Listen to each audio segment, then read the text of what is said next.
មកហើយហ្នឹងមកចង់អគុណតបងអូនប្រុសម្នាក់អ្នកគ្នានិយាយទៅទឹកចិត្តគាត់គឺល្អខ្លាំងមែនតើអ្នកគ្នានិយាយទៅប្រូស្គីកម្រឃើញមនុស្សណាដែលគាត់ក្មេងហើយគាត់មានទឹកចិត្តល្អចឹងខ្លាំងមែនតើអ្នកគ្នាហើយគាត់បានប្រាប់មកកាន់ខ្ញុំថាគាត់គឺជា fan ខ្ញុំអីចឹងអ្នកគ្នាគាត់ចង់ support មកលើខ្ញុំអីចឹងអ្នកគ្នាប៉ុន្តែ pro skill ក៏ចង់សុំទោសទៅកាន់គាត់ណាយើងនិយាយទៅ pro skill ហ្នឹងគឺអាចទទួលយកទឹកចិត្តដ៏ល្អគាត់បានទេអ្នកគ្នានិយាយទៅគាត់ល្អពេកហើយអ្នកគ្នាដល់ពេលទឹកចិត្តគាត់ល្អពេកចឹងគឺ pro skill ហ៊ានទទួលយកទឹកចិត្តគាត់ទេអ្នកគ្នាហើយអ្នកគ្នាប្រហែលចង់ដឹងថាគាត់ផ្ញើឲ្យ pro skill ចឹងអ្នកគ្នាឡូវចូលទៅមើលទាំងអស់គ្នាចឹងណា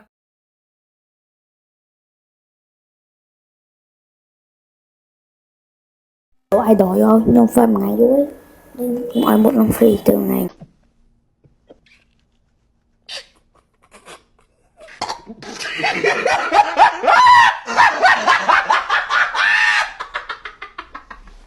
ដោយតែអ្នកគ្នាបានឃើញវីដេអូមិនអញ្ចឹងអ្នកគ្នានិយាយទៅ pro skill គឺអត់ហ៊ានទទួលយកទឹកចិត្តដល់ល្អគាត់ទេអ្នកគ្នានិយាយទៅអានេះមិនថាល្អធម្មតាអ្នកគ្នាគឺល្អ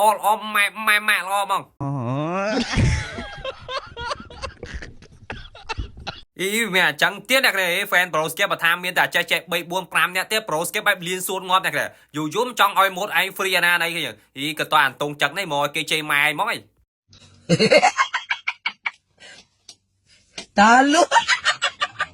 ហើយវីដេអូហ្នឹងក៏មានចានអ្នកគ្នាសម្រាប់អ្នកគ្នាដែលចង់ដាក់ពេក game free fire អ្នកគ្នាតាម page Cryby Store បានហើយសុវត្ថិភាពដាក់តាម ID game ហើយតម្លៃគឺសមរម្យខ្លាំងតែអ្នកគ្នាបើសិនអ្នកគ្នាចង់ដាក់ link pack ដូចជា website ក៏នៅចំណងជើងខាងលើអ្នកគ្នាគាត់ឆាតតទៅប្រាប់គាត់តែចង់ដាក់ពេកទៅគាត់ធ្វើការដោយតែម្ដងយើងហើយវីដេអូហ្នឹងក៏មានចានដែរសង្ឃឹមអ្នកគ្នាកុំភ្លេចជួយ like ដូចជាជួយ share ម្នាក់មួយផងហើយម្នាក់មកថ្មី